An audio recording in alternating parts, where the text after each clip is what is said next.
Como club de lectura que es, yo no voy a hacer una conferencia, voy a introducir el texto, un texto que tiene su complejidad y como doy por supuesto que no todo el mundo ha leído exactamente el libro, creo que no hará daño a nadie, a los que lo han leído y a los que no, a que lo que haga sea situar las piezas fundamentales del pensamiento que MacIntyre aporta en esta obra. Una obra que, desde mi punto de vista, claro, es mucho más actual ahora que cuando fue publicada la primera edición en 1981. En cualquier caso, sea más o sea igual, no menos, lo que revela es que estamos ante un clásico de la filosofía moral, es decir, una obra para la cual el tiempo no transcurre y se mantiene absolutamente viva. Una breve referencia al autor para situarlo. Él inicialmente como filósofo estuvo en posiciones del marxismo, sobre todo influido por su crítica al liberalismo, siempre ha sido un gran crítico del liberalismo, pero después de un periodo de reflexión y autocrítica, cosa nada frecuente, no ya en los autores académicos, sino en todo el mundo, desde el 71 al 77 más o menos, dio paso a una nueva fase. Y esta nueva fase tiene como elemento inicial, como elemento que estructura su pensamiento desde entonces hasta ahora, Tras la virtud. Abandonó antes de Tras la virtud, evidentemente, el marxismo, se convirtió al catolicismo a través de la lectura de Santo Tomás de Aquino, y él dice que está alineado en un enfoque agustiniano tomista de la filosofía moral. Y el método que utiliza es el de la narración histórica o el de la filosofía narrativa. Llamémosle como queráis. Tiene muchas obras, no las voy a cantar todas, pero sí recordar tres de básicas. Una del 88, Justicia y Racionalidad. Otra de 1990, que podríamos decir que es una prolongación o ampliación de esta de hoy, de Tras la virtud, que se llama Tres versiones rivales de la ética, y después una pequeña obra en tamaño, pero grande en concepto, de 1999, Animales racionales dependientes, que es la primera vez que la filosofía desarrolla un concepto que incorpore la dependencia en el pensar. Y es una obra también de necesaria lectura. De la primera versión del 81 hay una segunda, que es la que yo utilizo, del 84, con un epílogo que responde a los críticos, y aún hay una tercera del 2007, con un prólogo interesante, Tras la virtud después de un cuarto de siglo. Hecha esta introducción, entro en tema. Como he dicho antes, mi intención es centrarme en los conceptos clave del texto y solo me detendré un poco más en un aspecto que creo que es decisivo y al que quizás se ha prestado menos atención, que es el de las tres etapas que se han sucedido hasta alcanzar nuestra situación de desorden moral. La tesis básica de MacIntyre es esta. Vivimos en un estado de desorden moral. El lenguaje de la moral está en un grave estado de desorden, dice, porque hemos perdido nuestra comprensión, tanto teórica como práctica, de la moral. Se mantienen aspectos del lenguaje y de las apariencias de la moral, pero su substancia ha sido fragmentada primero, perdiendo sentido, y luego parcialmente destruida. ¿Cómo hemos llegado a esta destrucción? En tres etapas. Hay una primera etapa en la cual dice que se trata del florecimiento, que arranca desde Sócrates, y en la que la moral se caracteriza porque incorpora normas auténticamente objetivas, que proveen de justificación racional a la conducta, a las acciones, a los juicios, y que son susceptibles, por tanto, de justificación racional. En otras palabras, existía un marco de razón objetiva con razones que eran superiores a nosotros mismos y en la cual el ser humano se realizaba, florecía a través de perseguir estas razones. En el cristianismo, el último término es Dios, en el marco de la Grecia clásica es la felicidad, es el bien. Este periodo es el más largo de nuestra historia, porque comprende desde Sócrates hasta como mínimo Santo Tomás de Aquino, por lo tanto el siglo XIII, y a lo mejor lo podemos prolongar hasta Lutero y sus tesis, cuando se introduce por primera vez una interpretación subjetiva como elemento fundamental, o yendo un poco más allá, mientras que la escuela de Salamanca se mantenga viva, ¿no? Bueno, en total, contemos como contemos, este periodo de florecimiento sería de unos 1800, 2000 años de historia. Subrayo esto porque hay que tener una perspectiva adecuada. El mirarnos en el ombligo ahora mismo no nos hace perder la perspectiva histórica de lo que ha transcurrido antes de nosotros y de lo pequeños que es el tiempo en que vivimos. La segunda fase es cuando dice que se produce la catástrofe, se sustituye el marco objetivo a través de la razón individual e instrumental.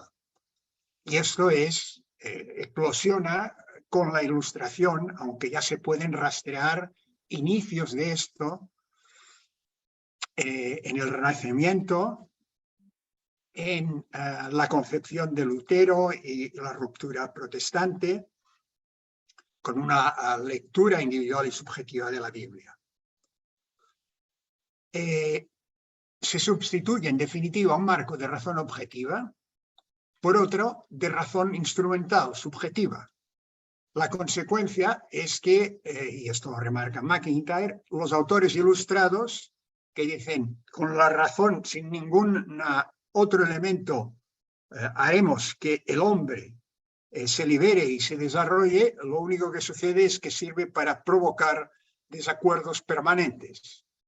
Hay un estado de discusión infinita en la cual no hay manera de encontrar un marco de referencia que sirva para llegar a acuerdos. Esta Ilustración del 18 llega hasta los primeros años del 19, y esta es la fase digamos, del desmoronamiento, de la sustitución de razón instrumental por otra objetiva. Esta Ilustración tiene un vástago, que es la modernidad y en lo político el liberalismo, objeto principal de la crítica de MacIntyre, y este desacuerdo permanente desemboca en una fase que es la nuestra actual, que empezó ya hace tiempo. Es la razón del libro de Tras la virtud, en la que hay el reconocimiento de que las pretensiones de objetividad no pueden darse por buenas, que la razón, desde como el instrumento, la razón ilustrada, tampoco sirve, y florece lo que podríamos llamar la razón emotiva. La modernidad, que es la consecuencia de la Ilustración, es un periodo de gran inestabilidad, no solamente en las ideas, sino en la práctica. Es las dos grandes guerras mundiales, la destrucción de Europa y de malestar desde este punto de las ideas. De ahí que haya una abundancia extraordinaria de vanguardias críticas, aunque todas se desarrollan en el ámbito también del emotivismo. hay un libro que recomiendo, El puño invisible, de Carlos Granés, que es un buen análisis de todas estas vanguardias: anarquismo, dadaísmo, surrealismo, letrismo, la revuelta generacional, la contracultura, el tercermundismo, el odio al occidente y, al final de todo este proceso, el sexo como fuerza política.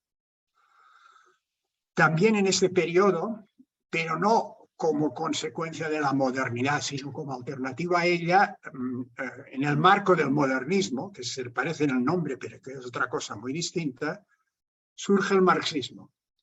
Y el marxismo también lo hemos de interpretar como un intento de construir un marco de razón objetiva, pero que, a diferencia del histórico, del perdido, este es o quiere ser estrictamente materialista. Y esto explica que haya una crítica marxista a la razón instrumental de la modernidad, que explicita a una persona destacada de la escuela de... Puñetas, se me ha ido. Bueno, ya lo recordaréis cuando cite el nombre. Max Untermeyer. Escuela de Frankfurt. De la escuela de... Frankfurt. De Frankfurt, gracias, con su crítica a la razón instrumental. Por lo tanto, no es solo desde una perspectiva, digamos, aristotélica y posteriormente cristiana que podemos criticar esto. También desde una perspectiva marxista, hoy prácticamente desaparecida, hay una posición crítica. Una clave de todo esto es... si ha habido una catástrofe tan grande, se pregunta MacIntyre, ¿por qué no somos conscientes de que se ha producido? Sino más bien todo lo contrario. Y su respuesta es muy concreta. Dice, hoy en día historia quiere decir historia académica. Y la academia existe a partir de que se produce la catástrofe, es decir, a partir de la Ilustración. Y por lo tanto, no hay una conciencia de que este desorden se haya producido. Solamente aquellos que rastrean en el pensamiento aristotélico y tomista y agustiniano tienen esta conciencia hoy en día. Pero la mayoría de escuelas de filosofía, evidentemente, no andan por ahí. Las tesis básicas de MacIntyre... Déjame ver si ha entrado alguien más. No. Las tesis básicas de MacIntyre se pueden resumir en 7 conceptos, que son el concepto de práctica, de unidad narrativa, de tradición, de virtud, de comunidad. Todo el grupo de críticas al emotivismo y al individualismo liberal, y el concepto y cómo alcanzar la vida buena. Con estos 7 conceptos se estructura Tras la virtud, y yo diría que en gran medida toda la obra de MacIntyre. Pero básicamente el libro es lo que permite seguir su desarrollo, junto con el que he planteado al principio de la crisis y el desorden moral. El concepto de práctica lo define MacIntyre como una actividad cooperativa, dotada de reglas, porque la cooperación exige unas normas para poder funcionar pues de manera armónica, que se guía por modelos de excelencia. Y estos modelos son necesarios para poder guiar la práctica, y también porque se persiguen a través de la práctica lograrlos. Lo que MacIntyre plantea es que la vida humana, cada uno a su nivel y en su ámbito, ha de perseguir realizar un modelo de excelencia, de acuerdo con lo que cada uno es y persigue. Y estas prácticas dan lugar a dos tipos de bienes. Los internos, que son aquellos que permiten alcanzar la excelencia, la paciencia, para referir uno, que básicamente son observados por la propia persona, pero que no se hacen visibles con facilidad, aunque sí reportan beneficios a la comunidad, este tipo de personas. Y después los bienes externos, que son percibibles desde fuera, la propia persona, y que, bueno, los ejemplos paradigmáticos son el dinero, el poder y el estatus. MacIntyre sostiene que lo importante es la realización de los bienes internos, que en muchas ocasiones los bienes externos dificultan la consecución de los otros, y que es necesario que la sociedad enseñe y reconozca estos bienes internos, porque si no, desaparecen. La práctica que permite conseguir estos bienes es la que lleva a la vida buena, al florecimiento de las dimensiones humanas. Por lo tanto, primer elemento, la práctica. El segundo elemento, la unidad narrativa, se refiere al sujeto, a cada uno de nosotros, a cada persona, y dice que la vida humana es una narración que constituye una unidad y que tiene una finalidad.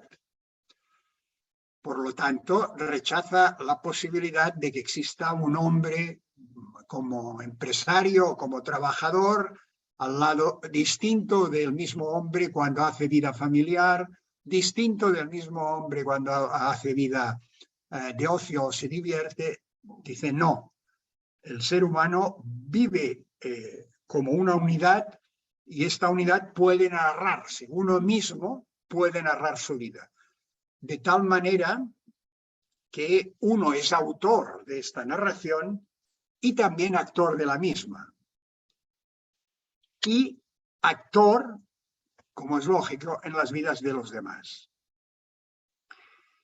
Esta unidad es precisamente la que hace la vida comprensible. El cacao en el mental en el que viven muchas personas hoy en día es porque han segmentado su personalidad y desarrollan papeles distintos en función de los entornos en los que practican que el trabajo, la relación familiar, las relaciones de amistad, las políticas, etcétera, etcétera. Uno se pierde en este camino. Por lo tanto, el florecimiento humano requiere de la unidad de esta propia persona. A muchos esto no les sonará nuevo. De hecho, es un elemento, con otras palabras, inherente al propio cristianismo. El concepto de tradición es muy importante porque MacIntyre hace dos cosas. Revisa el concepto y a la vez lo vivifica, porque lo plantea como un hecho dinámico, pero que no pierde nunca, a través de este dinamismo, su naturaleza inicial. MacIntyre habla que la tradición es dinámica porque transcurre en etapas. Por lo tanto, el elemento temporal forma parte de la tradición y se desarrolla a partir de conflictos internos y externos. Y el fundamento de esta tradición son los acuerdos fundamentales de los cuales parte. Estos serían los 4 puntos clave del concepto de tradición. Las etapas podríamos definirlas, y pensamos en el cristianismo, en la Iglesia, las veremos reflejadas claramente. La primera es la aceptación de los acuerdos fundamentales, que normalmente lleva aparejada la existencia de unos textos que podríamos llamar más o menos canónicos. En una segunda etapa se revelan las diferencias, y estas diferencias son de dos tipos. críticas internas de los que comparten la misma tradición y externas, de tradiciones que compiten con ella. En el caso del cristianismo, pues en un momento determinado, pues, en el inicio, pues con el paganismo. En esta etapa, lo que se hace es mantener esta, digamos, actividad, que da lugar a la tercera, en la cual se solucionan las deficiencias observadas. En la medida que una tradición hace eso y mantiene los acuerdos fundamentales, esta concepción prospera a lo largo de la historia. En la medida que las adaptaciones consisten en ir liquidando acuerdos fundamentales, la tradición desaparece. Y este es un elemento, un criterio que tendríamos de tener absolutamente presente en nuestros debates. Por lo tanto, la tradición es una discusión, dice MacIntyre, que se desarrolla a través del tiempo, en lo que los acuerdos fundamentales son definidos y redefinidos, pero sin perder la raíz primigenia. La cuestión clave es el mantenimiento de los acuerdos fundamentales. Y aquí hago un excurso para citar otra obra que no tiene nada que ver, que tiene otra metodología muy distinta, pero que me parece que es útil porque además está muy olvidada, a pesar de su utilidad, que es la de el cardenal Newman, el santo, que es el ensayo sobre el desarrollo de la doctrina cristiana y sus 7 notas sobre los desarrollos doctrinales vistos en relación a las corrupciones doctrinales. Yo creo que la lectura de la tradición, de las etapas de la tradición, los debates con otras tradiciones y los debates internos y todo lo que he comentado, al lado de estas 7 notas, creo que nos aportan una visión desde la razón muy fuerte sobre la importancia decisiva de no traicionar los acuerdos fundamentales. La tradición comporta necesariamente el que existan unas creencias relevantes, que existan unos textos de interpretación, una autoridad y prácticas e instituciones que asuman y desarrollen esta autoridad y estos textos. La tradición necesita todo esto para mantenerse. Los miembros de una misma tradición se reconocen en la tradición pasada y tienen capacidad para proyectarla hacia el futuro. Y es lo que permite que las diferencias no terminen en rupturas. MacIntyre pone el ejemplo de las duras peleas entre dominicos y franciscanos que al final podían entenderse porque disponían de los mismos acuerdos fundamentales de la misma tradición. El otro elemento fundamental de MacIntyre, que está en el título de la obra, es la virtud. Para él, la virtud proporciona autoconocimiento, conocimiento de lo que es bueno para la vida, para la propia vida, y de lo que se precisa para alcanzar una vida buena, una vida realizada. La virtud se aprende a base de 3 elementos.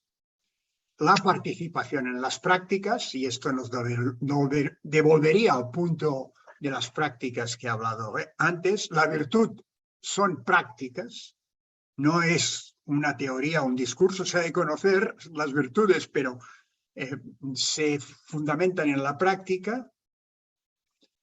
se basan en la experiencia de la vida cotidiana y necesitan estar inmersas en una tradición. Sin tradición no hay virtudes. Y la tradición, a su vez, lo veremos dentro de un momento, necesita de una comunidad que la haga suya, que la transmita, y por lo tanto la virtud necesita de estas comunidades. Las virtudes son para MacIntyre disposiciones de carácter, de entendimiento que nos hacen posible alcanzar los bienes que son verdaderos. En contraposición, dice, con los vicios en los que se alcanzan bienes que son solo aparentes, que no son tales bienes. La virtud permite alcanzar el verdadero bien humano y en este sentido no es un simple medio, sino que forma parte esencial y necesaria de la vida humana. No sé si el cristianismo, en su planteamiento actual, ha olvidado de la necesidad de la virtud, a pesar de que existen claramente definidas y establecidas y desarrolladas las virtudes cristianas. Pero, y esta es una visión evidentemente mía, tengo la sensación que estas virtudes se van convirtiendo, se sitúan en la misma crítica que hace MacIntyre al desorden moral. Se van situando como elementos aislados, sin una raíz común que explique realmente su bondad en sí mismas, sin necesidad de apelar a otras categorías. MacIntyre dice que si hay virtud, se siente bien, se elige bien, se obra bien. Y que actuar virtuosamente no es actuar contra la inclinación de la persona, sino desde una inclinación educada en la virtud. Las virtudes son además necesarias para mantener las comunidades familiares y políticas. Sin ellas no son posibles. Y esto lo vemos en la desintegración de las comunidades familiares, sociales, políticas que vive nuestro tiempo. Esta es la raíz. No hay personas suficientemente virtuosas como para que estas instituciones se puedan mantener en pleno funcionamiento e intocadas.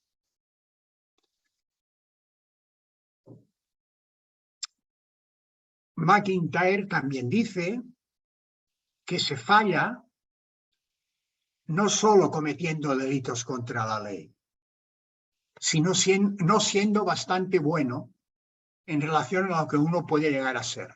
Es lo que os decía al principio de la excelencia.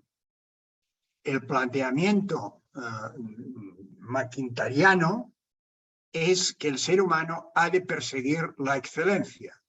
Eso no quiere decir ser astronauta, sino que cada uno en su posición en la vida y en su situación debe buscar las referencias de excelencia que le permiten ser excelente, ser un excelente mecánico, ser un excelente padre, ser una excelente persona, que la engloba todo, y disponer de los bienes internos necesarios para que aquella excelencia pueda hacerse efectiva.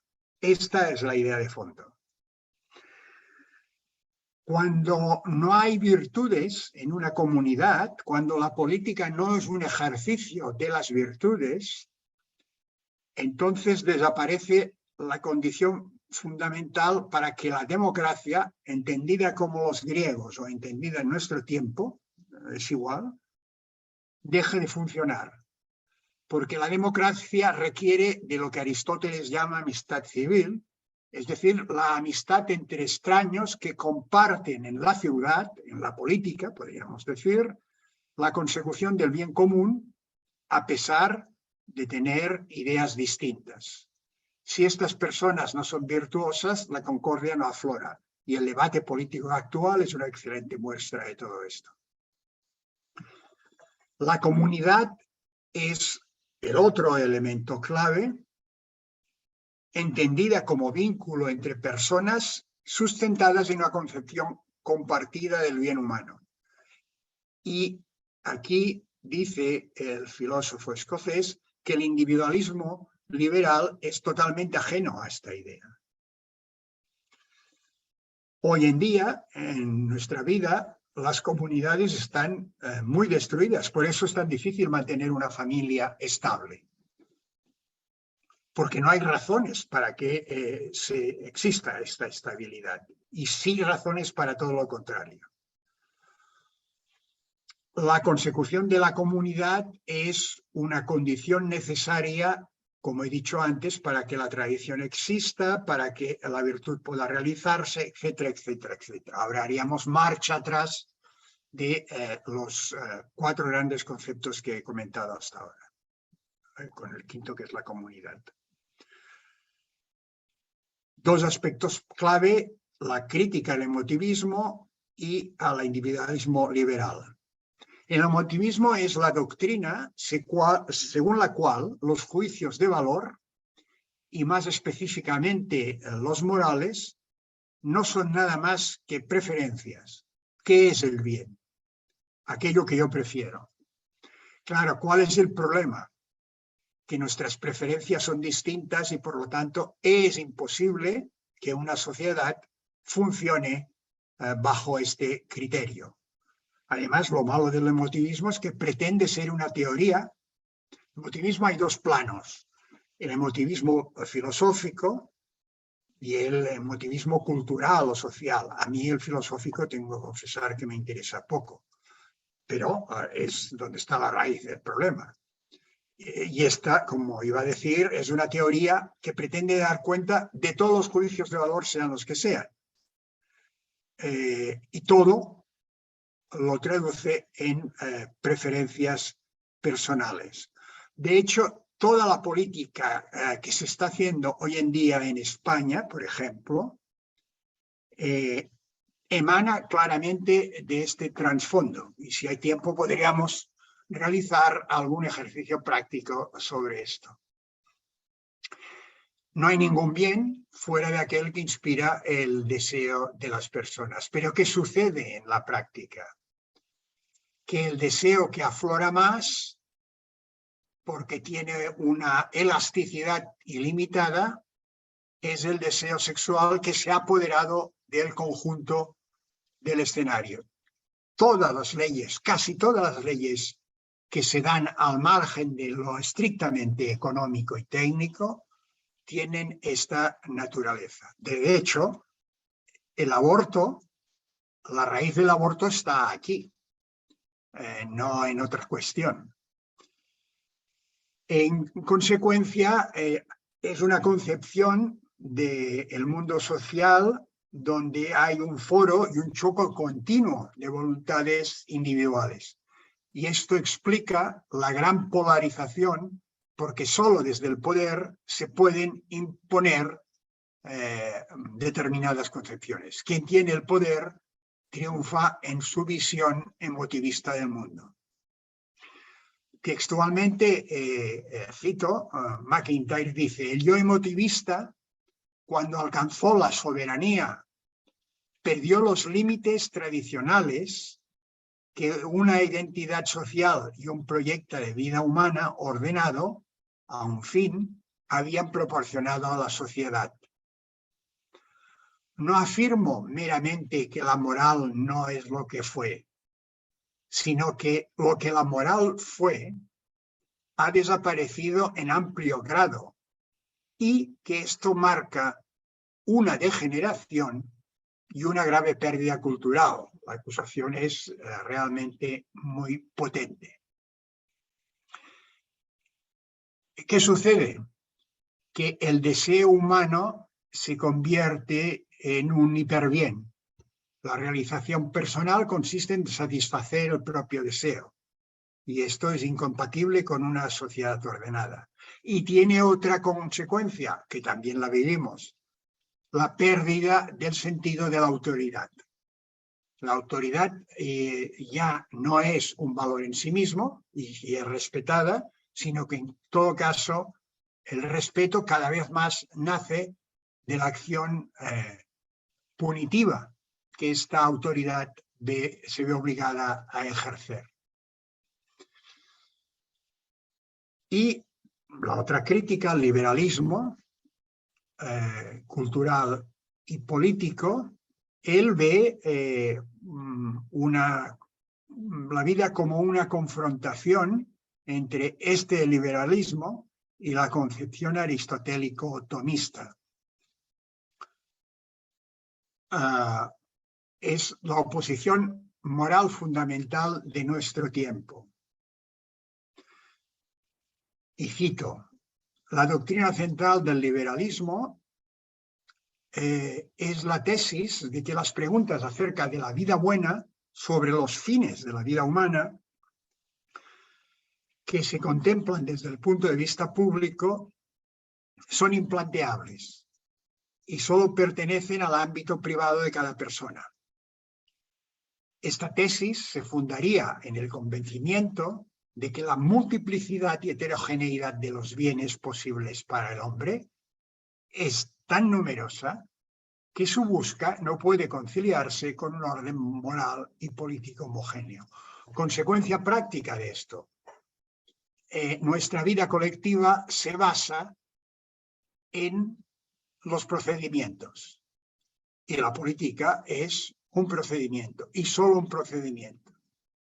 Y como no existe el bien ni la verdad, todo puede resolverse si dominas el procedimiento y tienes los medios, la mayoría, o los recursos económicos necesarios para imponer tu misión. Esto es terrible porque bienes fundamentales de la vida humana pueden cambiar en función de quién controla este procedimiento. Y por eso la política se convierte en un combate no para construir el bien común, sino para controlar el procedimiento.